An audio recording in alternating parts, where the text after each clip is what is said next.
ನಿಮ್ಮ ಹೊಲದೊಳಗೆ 8-10 ಎಕರೆ ಮೆಣಸಿನ್ಕಾಯಿ ಐತೆ ಅಂತ ತಿಳ್ಕೊಡ್ರಿ ನೀವು. 8-10 ಎಕರೆ ಮೆಣಸಿನ್ಕಾಯಿ ಗಿಡ ಇದ್ರೆ ಹೊಲ ಕಾಯಕ್ಕೆ ಒಬ್ಬನ ಹೋಗಿರ್ತಾನೆ. ಅದನ್ನು ತೊಗೊಂಡು ಬಂದು ಕಣದಾಗ ಹಾಕ್ರಿ, ಮೂಲಿಗೆ ಒಬ್ಬೊಬ್ಬರು ಕುಂತಿರ್ತಾರೆ. ಇಲ್ಲಿ ತಿಳಿತೈತೆ ನಾ ಹೇಳೋದು. ಹೊಲದಾಗ 8-10 ಎಕರೆ ಮೆಣಸಿನ್ಕಾಯಿ ಐತಿ, ಅಲ್ಲಿ ಕಾಯಕ್ಕೆ ಒಬ್ಬನ ಇರ್ತಾನೆ, ಇಲ್ಲ ಒಂದು ಬೆದರ್ಗೊಂಬಿ ನಿಂದ್ರಿಸಿರ್ತಾರೆ. ಅದನ್ನು ಹರ್ಕೊಂಡು ಬಂದ್ರಿ ಅಂತಂದ್ರೆ ಅಲ್ಲೇ ಮೂಲಿಗೆ ಒಬ್ಬೊಬ್ಬರು ಕುಂತು ಅಲ್ಲೇ ಮಲ್ಕೊಂಡು ಆ ಮೆಣಸಿನ ಗಿಡವನ್ನು ಕಾಯ್ತಾರೆ. ಮತ್ತು ಇಲ್ಲಿ ಕಾಯ್ಬೇಕಾದ್ರೆ ಮತ್ತು ಅಲ್ಲಿ ಯಾರು ಕಾದಾರ?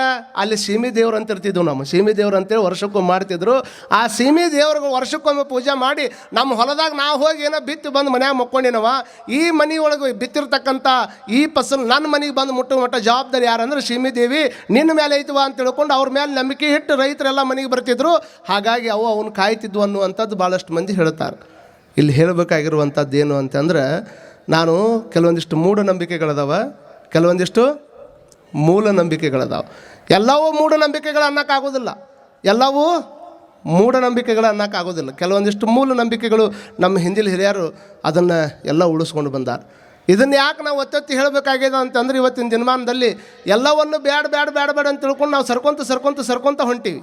ಹಾಗಾಗಿ ಅಂಥವನ್ನೆಲ್ಲ ತಲೆಯಾಗಿ ಇಟ್ಕೊಳ್ಳೋದನ್ನು ನಮಗೆ ಪರಮಾತ್ಮ ಏನು ಕೊಟ್ಟಾನ ಅದನ್ನು ಆನಂದವಾಗಿ ಇಟ್ಕೊಂಡು ಚೆಂದಾಗಿ ಬದುಕ್ಕೊಂಡು ನಾವು ಆನಂದವಾಗಿ ಹೋಗ್ಬೇಕನ್ನುವಂಥದ್ದೇ ಈ ಜೀವನ ದರ್ಶನ ಪ್ರವಚನ. ನೋಡ್ರಿ, ಭಾಳ ವಿಶೇಷವಾಗಿ ನಿಮಗೆಲ್ಲ ಗೊತ್ತಿರಲಿ, ಕೊನೆಯ ಮಾತು ಹೇಳ್ತೀನಿ ನಾನು. ಅಜ್ಜವ್ರದ್ದು ಹೇಳಕತ್ತಿದ್ದೆ, ಆ ಕಾಪರಿನ ಬಗ್ಗೆ ಹೇಳಕತ್ತಿದ್ನಲ್ಲಿ ನಿಮ್ಗೆ. ಹೇಗೆ ಇವತ್ತಿನ ಸಿಮ್ ಕಾರ್ಡ್ನೊಳಗೆ ತಾಮ್ರವನ್ನು ಬಳಸಿ ಅಮೇರಿಕದಾಗಿದ್ದಂಥ ವ್ಯಕ್ತಿ ಕೂಟಾಗ ಇಲ್ಲಿ ಮಾತಾಡೋಕ್ಕೆ ಸಾಧ್ಯ ಐತಲ್ಲ, ಮತ್ತು ಇಲ್ಲಿರ್ತಕ್ಕಂಥ ವ್ಯಕ್ತಿ ಕೂಟಾಗ ಮಾತಾಡ್ಬೇಕಂದ್ರೆ ಸಂಪರ್ಕವನ್ನು ಒದಗಿಸುವಂಥ ಕೆಲಸವನ್ನು ಆ ಸಿಮ್ ಕಾರ್ಡ್ ಹೆಂಗೆ ಮಾಡ್ತದೆ, ಹಂಗೆ ಗುಡಿ ಕಟ್ಟಿದ್ರೆ ಅದು ಮೊಬೈಲ್ ಫೋನ್ ತೊಗೊಂಡಂಗೆ, ಕಳಸ ಕಟ್ಟಿದ್ರೆ ಅದನ್ನು ಬ್ಯಾಟ್ರಿಯನ್ನು ಚಾರ್ಜ್ ಮಾಡ್ದಂಗೆ, ಅದನ್ನು ಕಳಸ ಏನು ಇಡ್ತಿರಲ್ಲ, ಗೋಪುರ ಕಟ್ಟಿ ಕಳಸ ಇಡ್ತಿರಲ್ಲ, ಆ ಕಳಸ ಪಂಚಲೋಹದ್ದಿರ್ತದೆ. ಆ ಪಂಚಲೋಹ ನಮ್ಮನ್ನು ಯಾರನ್ನು ಕೂಟ ಕನೆಕ್ಟ್ ಮಾಡಿ ಕೊಡ್ತದೆ ಅಂತಂದ್ರೆ ನೇರವಾಗಿ ಪರಮಾತ್ಮ ಕನೆಕ್ಟ್ ಮಾಡ್ತದೆ ಅನ್ನುವಂಥ ಸತ್ಯವನ್ನು ನಮ್ಮ ಹಿಂದಿನ ಹಿರಿಯರು ತಿಳಿದಿದ್ರು. ಹಾಗಾಗಿ ಇವತ್ತು ಕಳಸವನ್ನು ಇಡುವಂಥ ಪ್ರಯತ್ನವನ್ನು ಅಜ್ಜವ್ರು ಮಾಡ್ತಾರೆ. ಕೊನೆಯದಾಗಿ ಒಂದು ಮಾತು ಹೇಳ್ತೀನಿ ನಿಮಗೆ. ಜೀವನ ಯಾವಾಗ ಭಾಳ ಸುಂದರ ಆಕೈತಿ ಅಂತ ಒಬ್ಬ ಭಾಳ ದೊಡ್ಡ ವ್ಯಕ್ತಿ ಮನ್ಯಾಗ ಕುತ್ಕೊಂಡು ವಿಚಾರ ಮಾಡ್ಕೊಂಡು ತಲೆ ಮೇಲೆ ಕೈ ಇಟ್ಕೊಂಡು ಕೂತಿದ್ದ. ತಲೆ ಮೇಲೆ ಕೈ ಇಟ್ಕೊಂಡು ಕುಂತಾಗ ಅವರಪ್ಪ ಕೇಳಿದ, ಯಾಕೆ ವಿಚಾರ ಮಾಡಾಕೈತಿ? ಏನಿಲ್ಲ, ಜೀವನ ಯಾವಾಗ ಭಾಳ ಸುಂದರ ಆಕೈತಿ ಅಂತ ವಿಚಾರ ಮಾಡಾಕತ್ತೀನಿ ನಾನು. ಅದ್ರಾಗ ಏನೈತಿ ದೊಡ್ಡದಂದು ಅವರಪ್ಪ. ಅಲ್ಲ, ನಾ 3 ದಿವಸದಿಂದ ವಿಚಾರ ಮಾಡಾಕತ್ತೀನಿ, ಗೊತ್ತಾಗವಲ್ಲು, ಮತ್ತು ಏನದ ಅಂಥದ್ದು ವಿಶೇಷತೆ ಅದ್ರಾಗ ಅಂತ ಕೇಳಿದವ. ಅವಾಗ ಅವರಪ್ಪ ಹೇಳಿದಂತ, ಅನುಭವಕ್ಕೂ ಓದೋದಕ್ಕೂ ಭಾಳ ವ್ಯತ್ಯಾಸ ಇರ್ತೈತಿ.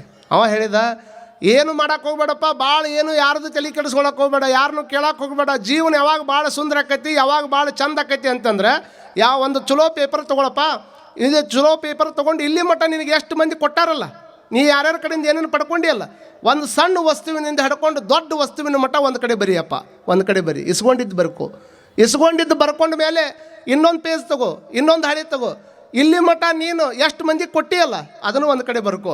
ಭಾಳ ಮಜಾ ಏನು ಅಂತಂದ್ರೆ, ಇಸ್ಕೊಂಡಿದ್ದು ಒಂದು ಕಡೆ ಬರ್ಕೋ, ನೀ ಯಾರಿಗಾದ್ರೂ ಕೊಟ್ಟಿದ್ದನ್ನು ಒಂದು ಕಡೆ ಬರೀ. ಇಸ್ಕೊಂಡಿದ್ದಕ್ಕಿಂತ ಕೊಟ್ಟಿದ್ದು ಏನಾದರೂ ಜಗತ್ತಿಗೆ ಜಾಸ್ತಿ ಇತ್ತು ಅಂದರೆ ಅವಾಗ ನಿನ್ನ ಜೀವನ ಭಾಳ ಸುಂದರ ಆಕೈತೆ ಅನ್ನುವಂಥ ಮಾತನ್ನು ತಂದೆ ಅವ್ರಿಗೆ ಹೇಳಿದಂತ.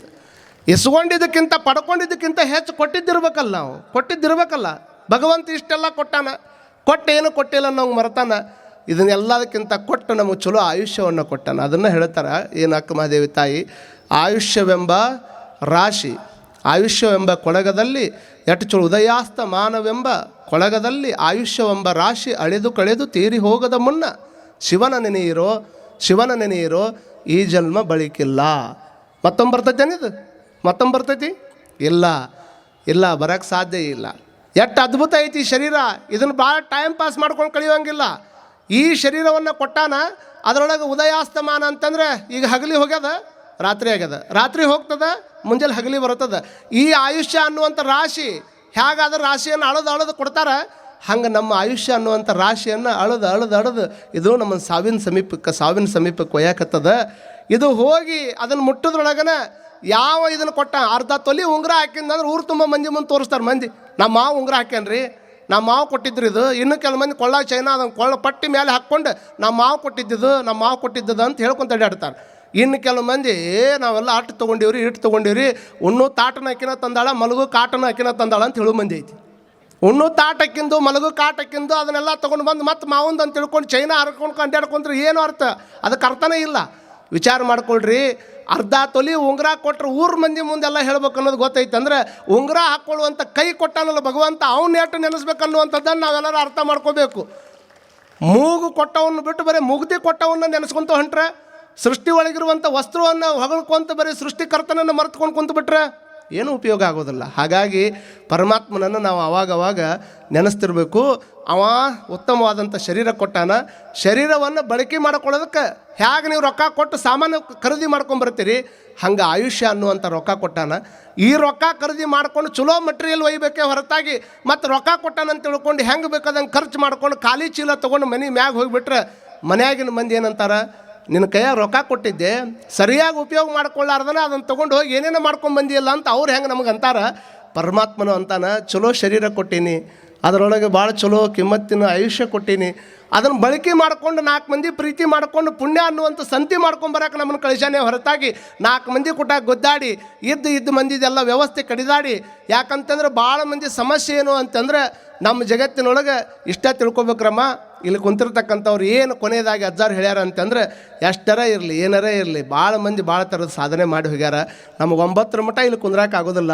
ಆದರೆ ಬಿಹಾರದಾಗ ಒಬ್ಬ ಇದ್ದ, ಆತನ ಹೆಸರು ದಶರಥ್ ಮಾಂಜೆ ಅಂತೇಳಿ. 22 ವರ್ಷ 350 ಫೂಟ್ ಉದ್ದ, 75 ಫೂಟ್ ಅಗಲ, 30 ಅಡಿ ಹಿಂಗೆ ಅಷ್ಟು ಗುಡ್ಡ ಕಡ್ದವ. ಎದರ ಸಂಬಂಧ? ಹೆಂಡತಿ ಸ್ಮಾರಕ ನೋಡ್ತೀವಲ್ಲ ನಾವು. ಈ ತಾಜ್ ಮಹಲ್ ಯಾರ್ದು ಅಂತ ಕೇಳಿದರೆ ಮಮತಾಜ್ ಅವರು ಇದಕ್ಕೆ ಕಟ್ಟ್ಯಾರ ಅಂತ ನಾವು ಹೇಳ್ತೀವಿ. ಆದರೆ ಈತ ಏನು ಮಾಡಿದ, ಅದೇ ಗುಡ್ಡ ಏರಿ ತೊಗೊಂಡು ಹೆಂಡತಿ ಬುತ್ತಿಗಂಡು ತೊಗೊಂಬರ್ಬೇಕಾದ್ರೆ ಜಾರಿ ಬಿದ್ದು ಪ್ರಾಣ ಬಿಟ್ಟ ಮೇಲೆ ಅವನ ಮನಸ್ಸಿನಾಗ ಹೆಂಗೆ ತೊಗೊಂಡು ಗೊತ್ತನ್ನು, ನನ್ನ ಹೆಂಡತಿ ಈ ಗುಡ್ಡ ಹತ್ತೋದಕ್ಕೆ ಇಷ್ಟಕೊಂಡು ತ್ರಾಸ ಪಟ್ಕೊಂಡು ಪ್ರಾಣ ಬಿಟ್ಟಾಳ ಅಂತಂದ್ರೆ ಈ ಗುಡ್ಡವನ್ನು ನಾ ಹೆಂಗಾದ್ರೂ ಮಾಡಿ ಕಡಿಬೇಕು, ದಾರಿ ಮಾಡಬೇಕು. ಅವ ಕಡಿಯೋಕ್ಕಿಂತ ಮುಂಚೆಕ್ಕೆ ಬೇರೆ ಊರಿಗೆ ಹೋಗ್ಬೇಕಾದ್ರೆ 76 ಕಿಲೋಮೀಟ್ರ್ ಇತ್ತು. ಅದು 76 ಕಿಲೋಮೀಟ್ರ್ ಸುತ್ತ ಹಾಕಿ ಹೋಗ್ಬೇಕಾಗಿತ್ತು. ಗುಡ್ಡ ಹತ್ತಿ ಹೋದ್ರೆ 1 ಕಿಲೋಮೀಟ್ರ್ದಾಗ ಇಳಿತಿದ್ರು. ಅಂಥ ಗುಡ್ಡವನ್ನು ಒಬ್ಬನ ಸುತ್ತಿಗೆ ಚಾಣ ತೆಗೆದುಕೊಂಡು ಅವನ ಹೆಸರಲ್ಲಿ ಪಿಕ್ಚರ್ ಬಂತು. ಬೇಕಾದ ತೆಗೆದು ನೋಡ್ರಿ ನೀವೆಲ್ಲ, ಪಿಕ್ಚರ್ ಬಂದೈತಿ. ಅವ್ನಿಗೆ ದೊಡ್ಡ ಅವಾರ್ಡ್ ಕೊಟ್ಟಾರ. ಎಷ್ಟೋ ಮಂದಿ ದೊಡ್ಡ ಲೀಡ್ರ್ ಭೇಟಿಯಾಗಿ ಬಂದಾರ. ವಿಚಾರ ಮಾಡ್ಕೊಳ್ರಿ ಅವನ ತಪಸ್ಸು ಹೆಂಗಿರ್ಬೇಕು ಅಂತಂದ್ರೆ, ವಿಚಾರ ಮಾಡ್ಕೊಳ್ರಿ 22 ವರ್ಷಗಳ ಕಾಲ ತಪಸ್ಸು. ಊರಾಗಿನ ಮಂದಿ ಎಲ್ಲ ಅವ್ನು ಹುಚ್ಚನ ಅಂತಿದ್ರು. ಹೆಂಡತಿ ಸತ್ತ ಮೇಲೆ ಅವ್ನು ತಲೆ ಕಟ್ಟೈತ್ರಿ ಹುಚ್ಚಾಗ್ಯಾನಂತ. ಯಾವುದರ ಸಾಧನೆ ಮಾಡ್ಬೇಕಾದಾಗ ಜನರು ಜಡ್ಜ್ಮೆಂಟ್ ಮಾಡೋದ ಹಂಗೆ ಮೊದಲು. ಅವ ಹುಚ್ಚಿರ್ಬೇಕ್ರಿ. ಯಾವುದರ ಹೊಸ ನೀವು ಎಲ್ಲ ದಿವಸ ಹೇಳೋದು ಬಿಟ್ಟು ಬೇರೆದು ಒಂದೇನೋ ಹೊಸದು ಹೇಳ್ರಿ, ಇಂಥವೆಲ್ಲ ಮಾಡ್ತಾರನ್ರಿ, ಅವ್ನಿಗೇನೋ ಹುಚ್ಚಿಡೋದೈತಿ ಅದಕ್ಕೆ ಹಂಗೆ ಹೇಳ್ತಾನೆ ಅಂತ ಜಡ್ಜ್ಮೆಂಟ್ ಮಾಡೇ ಬಿಡ್ತಾರೆ. ಮತ್ತು ಮಂದಿಗೆ ಹೆಂಗಂದ್ರೆ ತಮಗೇನು ನೇರವಾಗಿ ಸಿಗ್ತೈತೆ ಅದ್ರ ಬಗ್ಗೆ ಅಟ್ಟ ಒಪ್ಕೊತಾರೆ. ಅದಕ್ಕಿಂತ ಆಚೆ ಹೋದ್ರೆ ಅವ್ರು ಜಲ್ದಿ ಒಪ್ಕೊಳ್ಳಂಗಿಲ್ಲ. 22 ವರ್ಷ ಗುಡ್ಡ ಕಡಿದ್ರೆ 76 ಕಿಲೋಮೀಟ್ರ್ ದಾಟಿ ಹೋಗೋದನ್ನು 1 ಕಿಲೋಮೀಟ್ರದಾಗ ಹೋಗಿ ಬರೋ ಹಂಗೆ ಮಾಡಿದ್ನಲ್ಲ ದಶರಥ್ ಮಾಂಜೆ. ಇಂಥವ್ರು ಈ ಜಗತ್ತಿನಾಗ ಅಂಥವ್ರು ಬದುಕ್ಯಾರಲ್ಲ. ನಮಗೇನಾರ ಅವ್ರು ಹೇಳಿದ್ರು ಎಷ್ಟು ಮಂದಿ ಡಿಪ್ರೆಷನ್ನಾಗ ಬದುಕಾಕತ್ತಾರಂತ. ಏನು ಡಿಪ್ರೆಷನ್ ಅಂದ್ರೆ ಏನು, ಸುಮ್ಮನೆ ಎಲ್ಲ ಇರ್ತೈತಿ. ಎಷ್ಟು ಮಂದಿ IAS ಅಧಿಕಾರಿಗಳು ಇದನ್ನಾಗಿ ತೀರ್ಕೊಂಡಿಲ್ಲ. ಯಾವ ರೈತರು ಭಾಳ ಮಂದಿ ಸಾಲ ಭಾಳ ಕಷ್ಟ ಆಗಿ ತೊಂದರೆ ಆಗಿ ಎಷ್ಟೋ ಮಂದಿ ರೈತರು ಕಳ್ಕೊಂಡಾರಂತ ನಾವು ಕೇಳ್ತೀವಿ. ಮತ್ತು ಕಲಿತವ್ರು ಎಲ್ಲರೂ ಭಾಳ ಮಂದಿ ದೊಡ್ಡ ಆಫೀಸ್ನಾಗ ಕೂತ್ಕೊಂಡು ದೊಡ್ಡ ಹುದ್ದೆದೊಳಗೆ ಕೂತ್ಕೊಂಡು ಅವರು ಊರ್ಲು ಹಾಕ್ಕೊಂಡು ಸಾಯ್ತಾರೆ, ನೇಣಿಗೆ ಹಾಕ್ಕೊಂತಾರೆ ಅಂತಂದ್ರೆ ಏನೋ ಒಂದು ಕೆಲಸ ಮಾಡಾಕತ್ತೈತೆ ಅಂದಂಗೆ ಆತಲ್ಲ. ಒಳಗದು ಹೊರಗಿಂದ ಯಾವುದು ಸುಳುಪ, ಒಳಗೊಂದು ಏನೋ ಕೆಲಸ ಮಾಡಾಕತ್ತೈತೆ ಅನ್ನುವಂಥ ತಿಳ್ಕೊಬೇಕು. ಅದಕ್ಕೆ ಹೊರಗಿನ ಶರೀರ ಆಟ ಗಟ್ಟಿ ಇಟ್ಕೊಳ್ಳುವಂಗಿಲ್ಲ, ಒಳಗಿನ ಮನಸ್ಸನ್ನು ಭಾಳ ಗಟ್ಟಿಯಾಗಿ ಇಟ್ಕೊಂಡು ಕುಂದಿರಬೇಕು. ಎಲ್ಲಿ ಮಠ ಶರೀರ ಗಟ್ಟಿ ಇರ್ತದೆ ಅಲ್ಲಿ ಮಠ ಮನಸ್ಸು ಗಟ್ಟಿರಬೇಕು. ಮನಸ್ಸು ಏನಾದರೂ ಒಮ್ಮೆ ವಿಚಲಿತ ಆಯಿತು ಅಂದರೆ ರೋಗ ಏನ್ರಿ ಶರೀರಕ್ಕೆ ಬಂದ್ರೆ ಹೊಕ್ಕೈತಿ. ಇವತ್ತು ಬರ್ತೈತಿ ನಾಳೆ ಹೊಕ್ಕೈತಿ, ಇವತ್ತು ಬಂದಿದ್ದು ನಾಳೆ ಇರ್ತೈತೆ ಅಂತ ಮಾಡ್ರಿ ನೀವು. ಶರೀರಕ್ಕೆ ಬಂದಿದ್ದು ಎಂದಾದರೂ ಒಂದು ದಿವಸ ಹೋಗಿಬಿಡ್ತದ. ಆದರೆ ರೋಗ ಎಂದೂ ಕೂಡ ಮನುಷ್ಯಗೆ ಬರಬಾರ್ದು. ಮನುಷ್ಯಗೆ ಬಂತು ಆ ರೋಗವನ್ನು ವಾಸಿ ಮಾಡೋದು ಭಾಳ ಕಷ್ಟ ಆಗ್ತದೆ. ಹಾಗಾಗಿ ನಮ್ಮ ಜೀವನದೊಳಗೆ ಪರಮಾತ್ಮ ಕೊಟ್ಟ ಅವಕಾಶವನ್ನು ಆಯುಷ್ಯವೆಂಬ ರಾಶಿ ಕಳೆದು ತೀರಿ ಹೋಗದ ಮುನ್ನ ಟೈಮ್ ಪಾಸ್ ಮಾಡೋಂಗಿಲ್ಲ.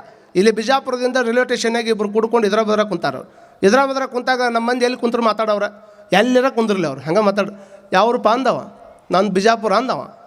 ಬದ್ರ ಕೂತಾರವ್ರು. ಮತ್ತು ಯಾವ್ರಪ್ಪ ಅಂದವ, ಬಿಜಾಪುರ. ನಿಂದು ಯಾವ್ರು? ನಂದು ಬಿಜಾಪುರ ಅಂದವ. ಇರ್ಬೇಕು ಬಿಡು, ಮತ್ತು ದೂರ ಇದ್ದವ್ರಂತ. ಯಾವ ನಗರ ನಿಂದು? ನಂದು ಆನಂದ್ ನಗರ ಅಂದವ. ನಂದು ಆನಂದ್ ನಗರ ಅಂದವ. ಮುಂದೆ ಕುಂತಾವ. ಇಬ್ರದ್ದು ಆನಂದ್ ನಗರ, ಇಬ್ರು ಮಾತಾಡಕತ್ತಾರ. ಆನಂದ್ ನಗರದ ನಿಮ್ಮ ಮನೆ ಎಲ್ಲಿ ಬರ್ತೈತಿ? ದಾನಮ್ಮ ಗುಡಿ ಮುಂದೆ ಅಂದವ. ನಿನ್ನ ಮನೆ ನನ್ನ ಮನೆನೂ ಅಲ್ಲೇ ಬರ್ತೈತಿ ಅಂದವ. ಅಲ್ಲೋ ಮತ್ತು ದಾನಮ್ಮ ನಗರದಾಗ ಬರ್ತೈತಿ, ಮತ್ತು ಮನೆ ಹೆಸರೇನಿಟ್ಟಿ? ಮನೆ ಹೆಸರು ದಾನೇಶ್ವರಿ ನಿಲಯ ಅಂತ ಇಟ್ಟೀನಿ. ನಿನ್ನ ಮನೆ ಹೆಸರು? ನಂದು ದಾನೇಶ್ವರಿ ನಿಲಯ ಅಂತ ಇಟ್ಟೀನಿ ಅಂದವ. ಮಗ್ಗಲ್ಲ ಕುಂತವಂಗೆ ಇಷ್ಟು ಹಿಟ್ಟು ಬಂತು. ಊರು ಒಂದ, ಓಣಿ ಒಂದ, ಮನೆ ಒಂದ, ಹೆಸರು ಒಂದ, ಆದರೂ ಏನೋ ಗೊತ್ತಿಲ್ಲಾರ್ದಂಗೆ ಮಾತಾಡಕತ್ತಿರಲ್ಲ. ಏನು ನಿಮ್ಮ ಹಕ್ಕಿಕತ್ ಅಂತ ಕೇಳಿದ್ರೆ, ಸುಮ್ಮನೆ ಕುಂದ್ರು ಮಾರೆ ನಾವು ಒಂದ ಮನೆಯಾಗ ಹುಟ್ಟಿದ ಅಣ್ಣ ತಮ್ಮ ಅಂದ್ರೆ ಅವ್ರು. ಮತ್ತು ಹಿಂಗ್ಯಾಕೆ ಮತ್ತೆ ಟೈಮ್ ಪಾಸ್ ಆಗ್ಬೇಕಲ್ಲೋ ಮರೆಯ. ಟೈಮ್ ಪಾಸ್ ಮಾತಾಡೋದಕ್ಕೆ ಏನು ಬೇಕಾದ ಮಾತಾಡಿದ್ರೆ ದಿವಸದ ಸಮಯ ಹಂಗೆ ಹೋಗಿರ್ತೈತಿ. ಅದನ್ನು ಬಿಟ್ಟು ಯಾರ ಮನಸ್ಸಿಗೆ ನೋವು ಮಾಡ್ಲಾರ್ದಂಗೆ ನಿನ್ನಿಂದ ರಾತ್ರಿ ಮಲ್ಕೊಳ್ಬೇಕಾದಾಗ ಇಷ್ಟ ತಿಳ್ಕೊಂಬಿಟ್ರಿ. ರಾತ್ರಿ ಹೋಗಿ ಹಾಸಿಗೆ ಹಿಂಗೆ ದಿಂಬಿಗೆ ನಿಮ್ಮ ತಲೆ ಕೊಟ್ಟಾಗ ಹೆಂಗೆ ನೆಮ್ಮದಿ ಭಾವ ಇರ್ಬೇಕಂದ್ರೆ, ನಾ ಇವತ್ತು ಯಾರ ಜೀವನನೂ ಹಾಳು ಮಾಡಿಲ್ಲ, ಯಾರ ಬಗ್ಗೆನೂ ನಾನು ಏನು ಮಾಡಿ ಯಾರ ಬಗ್ಗೆನೂ ಅಂದಿಲ್ಲ, ಯಾರ್ದು ₹1 ಸುಮ್ಮನೆ ತಿಂದಿಲ್ಲ. ಮತ್ತು ಹಂಗೆ ತಿಂದ್ರೂ ನಿದ್ದೆ ಹತ್ತದಲ್ಲ. ಮತ್ತು ನೀವು ಯಾರಿಗಾರ ಒಂದು ನೋಡ್ರಿ, ನೀವು ಯಾರಿಗಾರ ಒಬ್ಬಂಗೆ ಒಂದು ಸ್ವಲ್ಪ ಏನಾರ ಮಾಡಿರ್ಬಿಡ್ರಿ, ಅವ ಏನಾರ ಹೊಡೆಸ್ಕೊಂಡವ ಬೇಯಿಸ್ಕೊಂಡವ ಸುಮ್ಮನೆ ಮಕ್ಕೊಂಡಿರ್ತಾನೆ. ಯಾವ ಬೇದಿರ್ತಾನಲ್ಲ ತಲೆಯಾಗ ಚಲೋ ಆತವಂಗೆ, ಯಾಕೆ ಬೇಂದ್ಯಾನು ಏನು ಬೇಂದ್ಯ ಒಟ್ಟು ಹೆಂಗಾರ ಕಾಡ್ತಿರ್ತೈತೆ ಅದು. ಹಾಗಾಗಿ ಹೆಂಗೆ ಮುಂಜಾನೆ ಹೇಳ್ಬೇಕಾದ್ರೆ ಅಗದಿ ಧನ್ಯತಾ ಭಾವದಿಂದ ಹೇಳ್ಬೇಕು, ರಾತ್ರಿ ಮಲ್ಕೊಳ್ಬೇಕಾದ್ರೆ ವಿನಮ್ರ ಭಾವದಿಂದ ಮಲ್ಕೋಬೇಕು. ಹಿಂಗೆ ಯಾರು ಜೀವನ ಮಾಡ್ಕೊತಾರೆ ಅವರ ಜೀವನ ದರ್ಶನ ಮಾಡ್ಕೊಂಡ್ರ ಅಂತ ತಿಳ್ಕೊಬೇಕು ಅನ್ನುವಂಥದ್ದನ್ನು ಈ ಸಂದರ್ಭದೊಳಗೆ ಹೇಳಿ, ಯಾರ ಬಗ್ಗೆನೂ ಅಲ್ಲ ಸಲ್ಲದ ಮಾತುಗಳನ್ನು ಮಾತಾಡಿ ನಮಗೆ ಗೊತ್ತಿಲ್ಲಾರದ ಬಗ್ಗೆ ಒಬ್ಬ ವ್ಯಕ್ತಿ ಬಗ್ಗೆ ಕಮೆಂಟ್ ಕೊಡಬೇಕು ಅಂತಂದ್ರೆ, ಯಾರೋ ಒಬ್ರು ಏನೋ ಮಾಡ್ರಿ ಅಂತಂದ್ರೆ ಇವ್ರ ಬಗ್ಗೆ ಕಮೆಂಟ್ ಕೊಟ್ಕೊಂಡು ಏನು ಮಾಡೋರದಿರಿ, ಇವ್ರ ಬಗ್ಗೆ ಕಮೆಂಟ್ ಕೊಟ್ಕೊಂಡು ಏನು ಮಾಡೋರದಿರಿ. ನಿಮ್ಮ ಮನ್ಯಾಗಿದ್ದವ್ರು ಒಮ್ಮೆರ ಕುತ್ಕೊಂಡು ಎಷ್ಟು ಚಲೋ ಅಡುಗೆ ಮಾಡಿ ಅಂತ ಒಂದು ಕಮೆಂಟ್ ಕೊಡ್ರಿ, ದಿವಸ ಅಡುಗೆ ಚಲೋ ಬರ್ತೈತಿ. ಅದನ್ನು ಬಿಟ್ಟು ಯಾವನೋ ಒಬ್ಬ ಮೊಬೈಲ್ನಾಗ ಎಲ್ಲೇ ಕುತ್ಕೊಂಡು ಹೇಳಿದ್ರೆ ಇಲ್ಲಿ ಕುತ್ಕೊಂಡು ನೀ ಕಮೆಂಟ್ ಹಾಕಿ ಯಾರೋ ಒಬ್ರು ಕ್ಯಾಕಿ ಹೊಡಿಸ್ಯಾರ ಅಂದ್ಬಿಡ್ಲೆ ಅವ್ರಿಗೆ ಅಲ್ಲಿ ಕಮೆಂಟ್ ಕೊಟ್ಟು ಬರೀ ಇದೇ ಕೆಲಸ ಮಾಡ್ಕೊಂಡು ಕೂದ್ರಾಗ ನಮ್ಮ ಮನೆತನದವ್ರು ನಾವು ಬಿಟ್ಟಿವಿ. ನಮ್ಮ ಜನ ಎಂಥವ್ರನ್ನ ಪ್ರೀತಿ ಮಾಡಬೇಕು ಅಂತಂದ್ರೆ OTP ಹಂಗೆ ಬಂದು ಹೋಗೋ ಜನಗಳ ಬಗ್ಗೆ ವಿಚಾರ ಮಾಡೋಕೆ ಹೋಗ್ಬೇಡ್ರಿ. OTP ಅಂದರೆ ಹಿಂಗೆ ಒಂದು ಸಲ ಬರ್ತದೆ, ಇನ್ನೊಂದು ಸಲ ಹೋದ್ರೆ ಮತ್ತೆ ಚೇಂಜ ಬರ್ತದೆ. OTP ಹಂಗೆ ಇರುವಂಥ ಜನಗಳನ್ನ ನಂಬಕ್ಕೆ ಹೋಗ್ಬೇಡ್ರಿ. ನಾವು OPD ಒಳಗೆ ಮಕ್ಕೊಂಡಾಗೂ ನಮ್ಮ ಹಿಂದೆ ಬಂದಿರಬೇಕು, ಅಂಥ ಜನಗಳನ್ನು ನಂಬಿ ನಾವೆಲ್ಲ ಬದುಕಬೇಕು ಅನ್ನುವಂಥದ್ದನ್ನು ನಾವು ತಿಳ್ಕೊಬೇಕು. ಆದರೆ OPD ಒಳಗೆ ನೀವು ಮಲ್ಕೊಂಡಾಗ ಫೇಸ್ಬುಕ್ನಾಗಿನ ಫ್ರೆಂಡ್ಸ್ ಏನದಾರಲ್ಲ ಅವ್ರು ಬರೋದಿಲ್ಲ, ನಿಮ್ಮ ಇನ್ಸ್ಟಾಗ್ರಾಮ್ನಾಗ ಫ್ರೆಂಡ್ಸ್ ಅದಾರಲ್ಲ ಬರೋದಿಲ್ಲ. ನನ್ನ ಫಾಲೋವರ್ ಸಂಖ್ಯೆ 80,000 ಐತಂದ್ರೆ ಒಬ್ಬನೇ ಇರೋದಿಲ್ಲ. ಮತ್ತು ರಕ್ತ ಬೇಕಂದ್ರೆ ನಿನ್ನ ಮಗನ ಬರಬೇಕು, ನಿನ್ನ ಹೆಂಡತಿ ಬರಬೇಕು, ನಿಮ್ಮ ಅಪ್ಪನ ಬರಬೇಕು, ನಿಮ್ಮ ಅವನ ಬರಬೇಕು, ಮಗ್ಗಲಾಗಿದ್ದು ಬಂದು ಬಳಗದವರ ಬರಬೇಕು. ಹೊರತಾಗಿ 80,000 90,000 ಫಾಲೋವರ್ಸ್ ಯಾರೂ ಬರೋದಿಲ್ಲ. ಇದನ್ನು ತಲೆಯಾಗಿ ಇಟ್ಕೊಳ್ರಿ. ಹೊಡ್ರಿ ಇದಕ್ಕೊಂದು ಚಪ್ಪಾಳಿ ಹೊಡ್ರಿ. ಯಾರಿಗೆ ಹೊಡ್ರಿ? ಮನೆಯವ್ರಿಗೆ ಹೊಡ್ರಿ, ನಮಗಲ್ಲ. ಇದನ್ನು ತಲೆಯಾಗಿ ಇಟ್ಕೊಂಡು ಮತ್ತು ಸ್ವಾಮಿಗಳು ಹೇಳ್ಯಾರ ಅಂತ ತಿಳ್ಕೊಂಡು ಯಾವಾಗಾರ ಒಮ್ಮೆ ಇವ್ರದ್ದು ಯಾವಾಗಾರ ಒಮ್ಮೆ ಚಲೋ ಇದ್ದಾಗ ಹೊಡಿವು. ಇವರು ಸ್ವಾಮಿಗಳು ಹಿಂಗೆ ಹೇಳ್ಯಾರ ಅಂದ ಕೂಡಲೇ ಅವ ಏನು ಮಾಡ್ಯಾನ, ಅಜ್ಜಾರ ಹೇಳ್ಯಾರ ತಡಿ ಮತ್ತೊಂದು ಪ್ರಯೋಗ ಮಾಡೋಣ ಅಂತ ತಿಳ್ಕೊಂಡು ಎಂದೂ ಹೊಗಳನಾರ್ದವ ಅವತ್ತು ಹೋಗಿ ನೋಡ್ರೆ ಹೇಳಬೇಕಿಲ್ಲ. ಇವತ್ತಿನಂತ ಸಾರ ಉಂಡಿಲ್ಲ ಅಂದ ಕೂಡಲೇ ನಾವು ತೆಗೆದು ಜೋರು ಕಪಾಳ ಕೊಡೋದ್ಲಕ್ಕಿ ಹೆಣ್ಮಗಳು. ನನಗೆ ಗೊತ್ತಿತ್ತು ರೀ ನಮ್ಮ ಮನೆಗೆ ಇಂಥ ಅಕ್ಕವಂತನೂ ನಾ 20 ವರ್ಷ ಆದರೂ ಹೊಗಳಿಲ್ಲ ಅಂತ ಅವ ಅನ್ಕೊಂಡ. ಯಾಕಾರ ಬಂದಿದ್ದಾರೆ ಅವ್ರು ಸ್ವಾಮಿಗಳು, ಅವ್ರು ಹೇಳಿದ್ದಕ್ಕೆ ಹೊಗಳಿದ್ರು ಕಪಾಳ ಕೊಡ್ತೀನಿ ನೀನು ಅಂತ ತಿಳ್ಕೊಂಡು ಹೇಳಿದ ಕೂಡಲೇ ಅವಾಗ ಹೆಂಡ್ತಿ ಏನಾಗಿತ್ತಂದ್ರೆ, ಇವ ಏನು ನಾ ಹೇಳಿದ್ದಕ್ಕೆ ಇವೇನು ಹೋಗಿ ಹೊಗಳೇನಲ್ಲ, ಆ ಹೆಣ್ಮಗಳು ಮನ್ಯಾಗ ಅವತ್ತೇನು ಅಡುಗೆ ಮಾಡೋಕ್ಕಿಲ್ಲಾರ್ದಾಗ ಪಕ್ಕದ ಮನೆ ಸಾರಿಸ್ಕೊಂಬಂದಿದ್ಲಕ್ಕಿ. ದಿವಸ ಮಾಡಿ ಹಾಕಿದ್ದು ಒಂದು ದಿವಸ ಹೊಗಳಿಲ್ಲ, ಇವತ್ತು ಅವ್ರ ಮನೆ ಅಂತ ತೊಗೊಂಬಂದ್ರೆ ಹೊಗಳಿತಿ ಅಂತ ಹಚ್ಚಿ ನಿಂತು ಮತ್ತೊಂದು ಹೊಡೆದ್ಲ ಕಪಾಳಕ್ಕೆ. ಆವಾಗ ವಿಚಾರ ಮಾಡ್ಕೊಳ್ರಿ, ಯಾವಾಗ ಹೊಗಳ್ಬೇಕು, ಯಾವಾಗ ಬಿಡ್ಬೇಕು. ಮಾತಂದ್ರೂ ಹಂಗಿರ್ತಾವೆ. ಒಂದಿಷ್ಟು ಮಾತುಗಳನ್ನು ಸರಿಯಾದ ಸಂದರ್ಭಕ್ಕೆ ತೊಗೋಬೇಕು. ಎಲ್ಲರೂ ಇಟ್ಟಂಗೆ ಒಬ್ಬ ಮಾತಿನ ಅಂಗಡಿ ಇಟ್ಟಿದ್ದ, ಎಲ್ಲರೂ ಇಟ್ಟಂಗೆ ಮಾತಿನ ಅಂಗಡಿ ಇಟ್ಟರೆ ಎಲ್ಲ ಹೋಗಿ ಏನೇನೋ ತೊಗೊಂಬರ್ತೀರ. ಅವ ದೊಡ್ಡ ಬೋರ್ಡ್ ಹಾಕ್ಕೊಂಡು ಕುಂತಿದ್ದ, ಅವೇನು ಪ್ರಚಾರ ಮಾಡಿಲ್ಲ ಏನಿಲ್ಲ. ಇಲ್ಲಿ ಮಾತು ಮಾರಲಾಗುವುದು ಇಷ್ಟ ಬೋರ್ಡ್ ಹಾಕ್ಯಾನವ. ಮಂದಿದೇನು ದಿವಸ ಬರಾವ ಮಠಕ್ಕೆ ಬಂದ್ರೆ ಗುಡಿಗೆ ಬಂದ್ರೆ ಮಂದಿ ವಿಚಾರ ಮಾಡಂಗಿಲ್ಲ. ಎಂದೂ ಬರಲಾರ್ದವ ಬಂದು ಇವತ್ತು ಯಾಕೆ ಹೊಂಟಿದ್ದ ನೀವು ಚಲೋ ಅವ್ರ ಕಡೆ. ನೀವು ದಿವಸ ಬರೋರ್ಬೇಕು ನೋಡ್ರಿ, ಯಾರು ತಲೆ ಕೆಡಿಸ್ಕೊಳಂಗಿಲ್ಲ. ಎಂದಾರ ಬರಲಾರ್ದವ ಪ್ರವಚನಕ್ಕೆ ಬಂದಾನಂದ್ರೆ ಅವ ಬಂದನ್ರಿ, ಯಾಕೆ 1000 ಮಂದಿ ಬಂದವರಲ್ಲ ನಿಮ್ಮ ಪಾಲಿಗೆ. ನಮ್ಮ ಮಂದಿ ಕೆಲಸ ಅದು. ಮತ್ತು ನೋಡ್ರಿ, ನಾಯಿ ಮನುಷ್ಯರ ಕಡ್ದೈತಂದ್ರೆ ಸುದ್ದಿ ಆಗೋದಿಲ್ಲ. ನಾಯಿ ಮನುಷ್ಯರನ್ನ ಕಡ್ದೈತಂದ್ರೆ ನಾಯಿ ಕೆಲಸ ಕಡ್ದೈತಿ ಬಿಡು ಅಂತಾರೆ. ಮತ್ತು ತಪ್ಪಿ ನಾಯಿನ ಮನುಷ್ಯ ಕಡ್ದಾನಂದ್ರೆ ಸುದ್ದಿ ಆಕೈತಿ ಎಲ್ಲ ಕಡೆ. ಹಂಗೆ ಇರ್ತೈತಲ್ಲ. ಅವ ಮಾತಿನ ಅಂಗಡಿ ಅಂದ ಕೂಡಲೇ ಎಲ್ಲರೂ ನೋಡೋರು ಹೋಗೋರು. ಒಬ್ಬ ಅರ್ಜೆಂಟ್ನಾಗ ಹೋಗ್ಬೇಕಾಗಿತ್ತು, ಹೋಗ್ಬೇಕಿಲ್ಲ ಸುಮ್ಮ ಮನೆಗೆ. ಅವ ಅಂದ ಮಾತಿನ ಅಂಗಡಿ ಇಟ್ಟಾರ ಏನು ರೈತ ನೋಡಿ ಹೋಗ್ಬಿಡು ಅಂತ ತಿಳ್ಕೊಂಡು ಬಂದ. ಅರ್ಜೆಂಟ್ನಾಗ ಕೇಳಿದೆ, ಹೆಂಗಪ್ಪ ಮಾತು ನೋಡ್ರಿ, ಇಲ್ಲೇ ಕೊಟ್ರೆ ಹೇಳಿದ್ರೆ ಅದಕ್ಕೆ ₹500, ಬರೆದು ಕೊಟ್ರೆ 1000 ಅಂದ. ಅವ ಎಷ್ಟು ಮಾತಿನ ಕಿಮ್ಮತ್ತಿರ್ಬೇಕು. ಇಲ್ಲೇ ಕೊಟ್ರೆ ₹500, ಬರೆದು ಚೀಟ್ಯಾಗ ಕೊಟ್ರೆ ಒಂದು ₹1000 ಅಂದವ. ಅವ ಅರ್ಜೆಂಟ್ ಇತ್ತು, ಅರ್ಜೆಂಟ್ ಐತಂತನ ₹500 ಎಕ್ಸ್ಟ್ರಾ ಕೊಟ್ಟು ಬರೆದು ಕೊಟ್ಬಿಡು ಮನ್ಯಾಗ ನೋಡ್ತೀನಿ ಅಂತ ತಿಳ್ಕೊಂಡು ಏನಾರು ಇರ್ಬೇಕಂತ ಅವ ಪರೀಕ್ಷೆ ಮಾಡಕ್ಕೆ ಹೋದವ. ಹಿಂಗೆ ಬರೆದು ಕೊಡ ಅಂದ. ಅವ ಬರೆದು ಕೊಟ್ಟ, ₹1000 ಕೊಟ್ಟ. ತೊಗೊಂಡು ಮನೆಗೆ ಹೋಗ್ಬೇಕಿಲ್ಲ. ತೊಗೊಂಡು ಮನೆಗೆ ಹೋಗೋದ್ರಾಗ 4 ಮಂದಿ ಅಲ್ಲೇ ಎದ್ದು ನಿಂತು ಜಗಾಡಕತ್ತಿದ್ರು. ಅವ್ನು ಹಂಗೆ ಹೊಡೆದಿದ್ದ. ನಮ್ಮ ಮಂದಿ ಸ್ವಭಾವ ಏನು, ಪ್ರವಚನಕ್ಕೆ ಬರ್ರಿ ಅಂತ ಮೈಕ್ನಾಗ ಹಚ್ಚಿ ಒದರ್ಸಿದ್ರು ಹೊರಗೆ ಬರಂಗಿಲ್ಲ ಕೆಲವು ಮಂದಿ. ಅದ ಅವ್ನ ಮನೆ ಬಾಗಲ್ದಾಗ ಇವ ಒಳಗೆ ಊಟಕ್ಕೆ ಕುಂತಂಥ ಟೈಮ್ದಾಗ 4 ಮಂದಿ ಸುಮ್ಮನೆ ಬಾಯಿ ಮಾಡ್ಕೊಂಡು ಜಗಳ ಮಾಡಲಿ, ಅಲ್ಲಿ ಯಾವ ಆಹ್ವಾನ ಕೊಡೋದು ಬೇಕಾಗಿಲ್ಲ, ಯಾರು ಬರ್ರಿ ಅನ್ನೋದು ಬೇಕಾಗಿಲ್ಲ, ಹೋಗಿ ಟ್ವಿಟರ್ನಾಗ, ವಾಟ್ಸಪ್ನಾಗ, ಇನ್ಸ್ಟಾಗ್ರಾಮ್ನಾಗ ಏನು ಮೆಸೇಜ್ ಹಾಕೋದು ಬೇಕಾಗಿಲ್ಲ. ಅಲ್ಲಿ ಬಂದು ನಿಂತ ಬಿಡೋದ, ಪ್ರಸಂಗ ಬಂದ್ರೆ ಮತ್ತೆ ಕೈಯಾಗ ಪೆಟ್ರೋಲ್ ಹಿಡ್ಕೊಂಡು ಬರೋದ. ಹಾಂಗೆ ಹೋಗಿದ್ನ. ಮತ್ತು ಒಳ್ಳೆ ಕೆಲಸಕ್ಕೆ ಬರ್ಬೇಕಾದ್ರೆ ಹಿಂದೆ ಮುಂದೆ ನೋಡ್ತಿದ್ದಿ, ಕೆಟ್ಟ ಕೆಲಸಕ್ಕೆ ಇಲ್ಲಿ ಯಾರು ಕರೆದಿದ್ರು ನಿನ್ನ? ಯಾರು ಕರೆದೇ ಇಲ್ಲ, ಆದರೂ ಬಂದು ನಿಂದಿರ್ಬೇಕು ಅನ್ನೋದು ಸ್ವಭಾವ. ಯಾವಾಗ ಹಂಗೆ ಬಂದು ನಿಂತ ಅವರಿಬ್ಬರು ಇವನ ಮೇಲೆ ಬಿದ್ದು ಅವನ ಮೇಲೆ ಬಿದ್ದು ಇಬ್ಬರು ರಕ್ತ ಮಾಡ್ಕೊಂಡು ಇಬ್ಬರು ಜಗಳ ಮಾಡ್ಕೊತ ಬಂದು ಇವನ ಮೇಲೆ ಬಿದ್ದರು. ಅವರು ಯಾರ ಮೇಲೆ? ನಿಮ್ಮನ್ನ ಕೇಳಾಕತ್ತೇನೆ, ಯಾರ ಮೇಲೆ? ಯಾವ ನಿಂತ ಇವ ಅರ್ಜೆಂಟ್ ಐತಂತ ಅದನ್ನು ಬರ್ಸ್ಕೊಂಬಂದಾರ, ಮನೆಗೆ ಹೋಗ್ಬೇಕಿಲ್ಲ. ಜಗಳ ನಡೆದಾಗ ಇಲ್ಲಿ ಯಾರು ಕರೆದೇ ಇಲ್ಲ ಇವನ್ನ. ಅವ್ನ ರಕ್ತ ಎಲ್ಲ ಇವ್ನ ಅಂಗಿಗೆ ಹತ್ತು ಯಾವನೋ ಒಬ್ಬ ಪೊಲೀಸ್ ಸ್ಟೇಷನ್ ಕಂಪ್ಲೇಂಟ್ ಕೊಟ್ಟ.